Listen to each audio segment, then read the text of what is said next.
किती केलं तरी ज्यांना आपण मालक केलं, ज्यांना आपल्या ताटामध्ये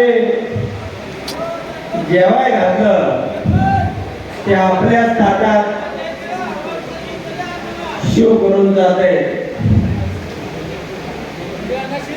त्यांचा मालक तिकडे धरणं भरतोय. आणि म्हणून गेली अनेक वर्ष इथल्या सर्वसामान्य माणसाच्या हृदयामध्ये पवार साहेबांचा विचार आहे. पवार साहेबांच्या सोबत हा मोहोळ तालुका कायम राहिलेला आहे. आणि म्हणून तिथल्या कुणा मालकाला वाटत असेल की पालखी बरोबर आपला घोडा एक तास आणि आपल्या पाया लोक पडतायत, पण ज्या वेळेला ही पालखी पंढरपूरच्या विठोबाला जाते आणि त्यावेळी हा घोड्याचा तास सगळा काढला जातो आणि चाबूक घेऊन मालक ज्या वेळेला परतीच्या घोड्याचा प्रवास सुरू होतो, तसाच प्रवास तुमच्या तालुक्यातल्या मालकांचा सुद्धा होणार आहे. हे तुम्हाला निश्चितपणाने मला सांगायचं आहे. आपण त्याचे कार्य करत असताना मी गेली 10-12 दिवस या तालुक्यामध्ये सातत्याने फिरत असताना, प्रत्येकाला भेटत असताना अशा कोणी निर्णय कुठलाही राज्यकर्ता लोकांच्या सोयीसाठी काम करतो. मित्रांनो,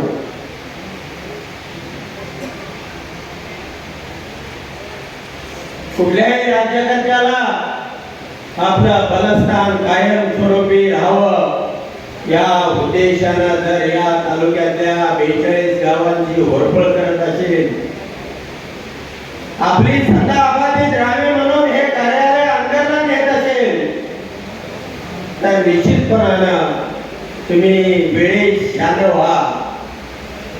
गेल्या 2 महिन्यापूर्वी 63,000 लोकांनी चाबकाचे फटकारे मारले.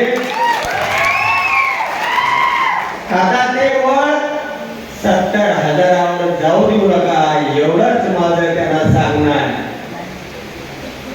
तुम्ही सामान्य माणसाची नस ओळखली पाहिजे आणि म्हणून तुम्हाला अजून 2 महिने संधी आहे.